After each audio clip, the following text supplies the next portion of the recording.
with this, we move on to our next speaker, and we are joined by Honorable Viral Desai ji, Dr. Viral Desai, a youth activist, a holistic health educator and doctor.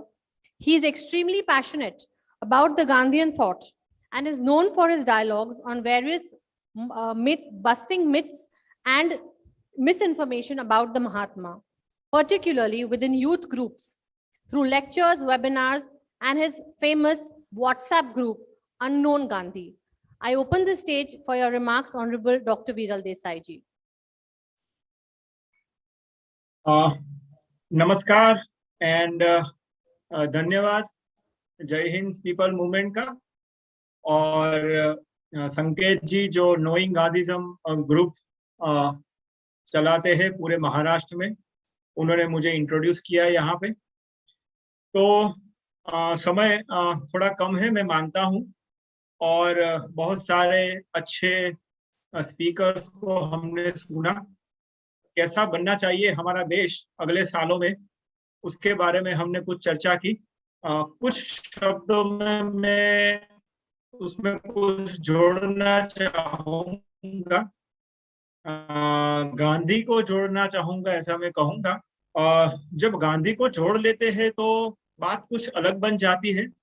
Progress की बात हो, technological innovations की बात हो, या फिर हमारे country में डेमोक्रेसी प्रोग्रेस की बात हो, या फिर पीस और हार्मनी की बात हो, लेकिन जब हम उसमें गांधी का नाम जोड़ते हैं तो हमारा नजरिया थोड़ा अलग बनता है, और वो बनाना ही है, इसीलिए हम ये काम कर रहे हैं।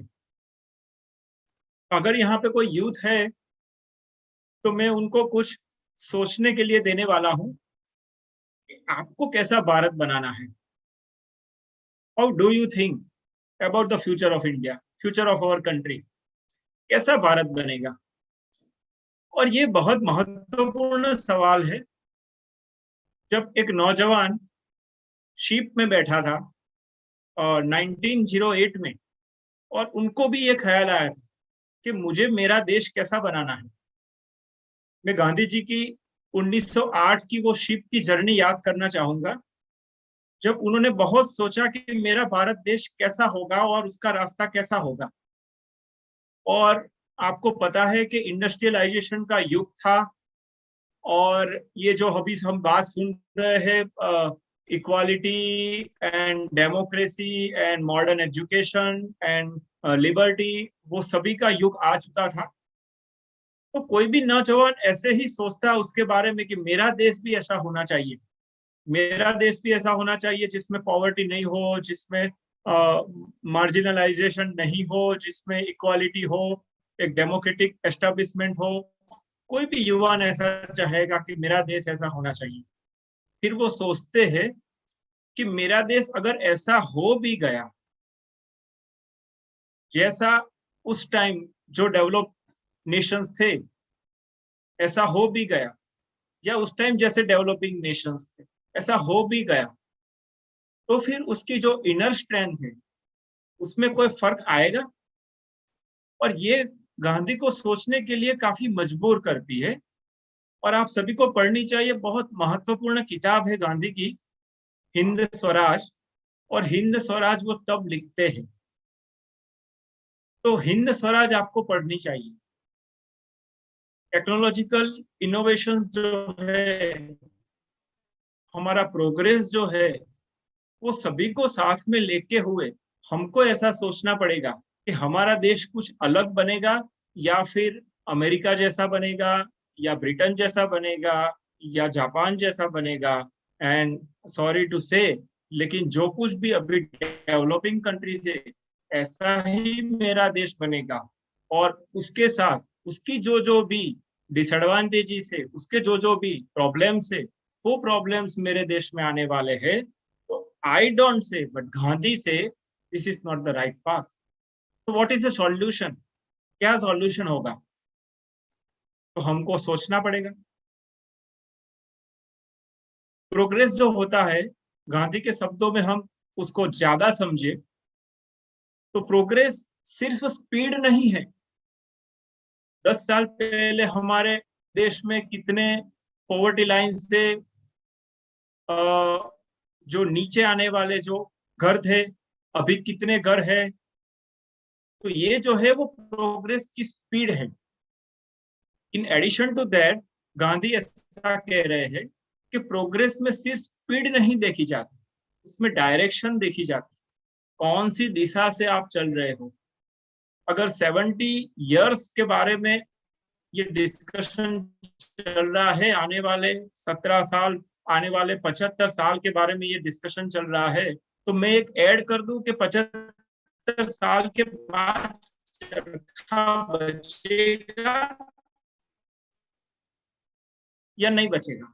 चरखा को हम सिर्फ ड्राइंग में देखेंगे या, और जो भी कोई यूथ होगा वो मुझे बोलेगा कि क्या सर एकदम फालतू की बात कर रहे हो, क्या चरखा वाली बात, कभी अभी अब आईटी की बात कर रहे हैं, इतनी ये टेक्नोलॉजी की बात कर रहे हैं और आप चरखा की बात मत करो, ये कोई चलने वाली बात नहीं है अभी। तो उनको मैं दूसरा क्वेश्चन पूछूंगा कि अभी मॉडर्न इंडिया में, करंट इंडिया में जितना भी पॉल्यूशन का प्रॉब्लम है, जितना भी पॉल्यूशन हो रहा है, उसमें सबसे ज्यादा पॉल्यूशन जो हो रहा है, that is not because of automobile industry or that is not because of any other chemical industry but because of textile industry। तो आपको शॉकिंग नहीं लगेगा? I don't say charkha is only the option, but why do we don't think on alternative? And Gandhi is a symbol of alternative।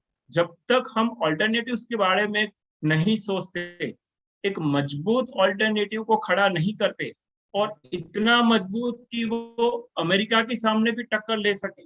उस समय Britain के सामने भी हमने टक्कर लिया था, और जापान के सामने भी टक्कर लिया था, और ऑस्ट्रेलिया के सामने भी टक्कर लेना है। तो अगर हम कोई ऑल्टरनेटिव खड़ा नहीं कर सकते, तो गांधी कहते हैं कि जो ये हिंदुस्तान है, उनको ये विश्व को कुछ देने जैसा नहीं है।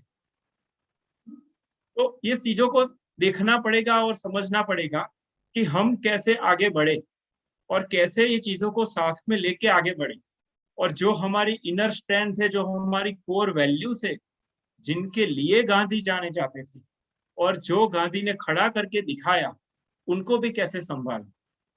तो ये बहुत बड़े बड़े प्रश्न है। जब हम गांधी को जोड़ के देखते हैं तो ये प्रश्न आएंगे, वरना तो सभी को अच्छा लगेगा ये बात करना कि हमारे पास अच्छा पैसा होना चाहिए, हमारे देश में कोई प्रॉब्लम नहीं होना चाहिए, एटसेट्रा एटसेट्रा। तो थोड़े शब्दों में हम सोचते हैं कि कैसे उसको आगे लेके चलें, और बस एक समय कम है तो कुछ मिनटों में ही ये देखते हैं कि गांधी की जो बात थी वो क्या थी। 3 प्रश्न है। जो कुछ भी विचारक है वो ऐसा कहते हैं कि 3 प्रश्न है मुख्यतः मानवीय जो प्रोग्रेस है उसके 3 प्रश्न है। सबसे पहला प्रश्न व्यक्ति के खुद के प्रश्न, उसमें सारे आ जाएंगे, उसके शारीरिक प्रश्न आ जाएंगे, मानसिक प्रश्न आ जाएंगे, उनका साइकोलॉजिकल इवोल्यूशन आ जाएगा, और वो सारी चीज आ जाएंगे जो आज हम स्ट्रेस से समझते हैं, जो मेंटल पीस से समझते हैं, जो हेल्थ के समस्या साथ समझते हैं, जो लाइफस्टाइल डिसऑर्डर के साथ समझते हैं, वो सारी समस्याएं आ जाएगी। दूसरे टाइप के प्रश्न है व्यक्ति और व्यक्ति के बीच में प्रश्न। तो अभी जो हम टेररिज्म के साथ समझते हैं, हम जो कम्युनल हार्मनी के साथ जो उसको समझते हैं, हम जो इक्वालिटी के साथ समझते हैं, उसमें वो सारे प्रश्न आ जाएंगे। और तीसरा जो प्रश्न है वो प्रश्न है व्यक्ति का और प्रकृति का प्रश्न। तो गांधी जब बात करते हैं अपनी, तो कुछ ऐसे उपायों को खोज के लाते हैं जिसमें तीनों प्रश्न सॉल्व होते हैं। तो अगर वो उपायों को हम भी खोजते हैं हमारे अपने तरीके से, ऐसा नहीं कि गांधी की कॉपी करना है, लेकिन अगर हम अपने तरीके से अगर वो खोजते हैं तो हम ये गांधी को ठीक ठीक संभाल सकते हैं, ऐसा कहा जाता है। और ये तीनों प्रश्न साथ में सॉल्व हो गए। हमारे पास पैसा तो होगा लेकिन लाइफस्टाइल डिसऑर्डर होगा और मेंटल पीस नहीं रहेगा तो ये चलेगा। हमारे पास टेक्नोलॉजी और इनोवेशंस हो गए लेकिन इतना सारा पॉल्यूशन होगा तो वो चलेगा। तो बहुत सारे चीज है, लेकिन अगर हम तीनों प्रश्न को साथ में लेके चलते हैं तो गांधी को हम साथ में रख सकेंगे। और यही बात करने के लिए पूरी जिंदगी है गांधी जी की, उसको हमको पढ़ना पड़ेगा, समझना पड़ेगा।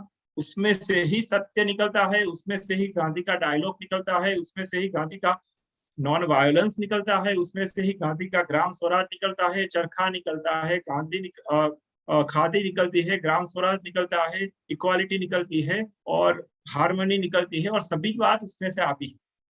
तो समय बहुत कम है, बहुत बात की जा सकती है। जनरली मैं तो ज्यादा गांधी के बारे में जो भ्रम फैलाए जा रहे हैं, गांधी और भगत सिंह, गांधी और अंबेडकर जी, गांधी और नेहरू, गांधी और सरदार, उसके बारे में कुछ सालों से काम कर रहा हूँ। I am a medical pharmacologist और होलिस्टिक हेल्थ में काम करता हूँ, बट देन आई शिफ्टेड माई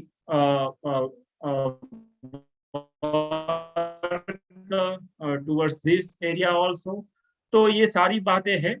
तो ये अभी ये मेरी कॉन्फ्रेंस में समय कम है, तो मैं इतना ही कहना चाहूंगा कि गांधी के बारे में थोड़ा और समझे, थोड़ा और पढ़े और ये हमेशा कोशिश करे कि हमारे देश को हमको सिर्फ आगे ही नहीं बढ़ाना है, वो तो है ही, that is minimum requirement, I want oppose anything, लेकिन हमारे देश को अलग कैसे बनाना। ठीक है, तो जब हम अलग बनाने के बारे में सोचेंगे और कम्युनिटी लर्निंग जो हमारे देश के पास इतना सारा है, हाँ, ट्रेडिशनल कम्युनिटी लर्निंग हमारे देश के पास जो इतना सारा है, उसको कैसे हम समझे, उसको कैसे सीखे, तो वो जब बात हम करेंगे तो गांधी के और भी नजदीक आ सकेंगे और सारी जो गांधी की बात है जो अभी हम कभी कभी हमारे गले नहीं उतरती है, अच्छी तरह से हमारे गले उतरनी शुरू होगी। कभी लंबा संवाद भी करेंगे, समय होगा तब। अभी सॉरी टू यू ऑल, मुझे थोड़ा रोकना पड़ रहा है, लेकिन thank you very much once again. जय हिंद लोक मूवमेंट की ओर से और स्पेशली संकेत जी जिन्होंने मुझे यहाँ पे इनविटेशन दिया। और अगर कुछ क्वेश्चन है और अगर ऑर्गेनाइजर्स मुझे परमिट करते हैं तो I love to connect. Thank you once again. Thank you so much, Dr. Desai. I'm sorry, seriously, आज वक्त बहुत कम है इसलिए हम questions नहीं share कर पाएंगे, but I will share your details with our viewers in the later posts and they can definitely connect to you. I thank you for your participation at this conference, especially the point that you have mentioned, the importance of the Gandhian philosophy for the next 75 years and how the youth need to take note of this. I'm sure the Jai Hind People's Movement will involve you in many of the initiatives when you can come down here in person and be a part of our program. So thank you once again and all the best to you.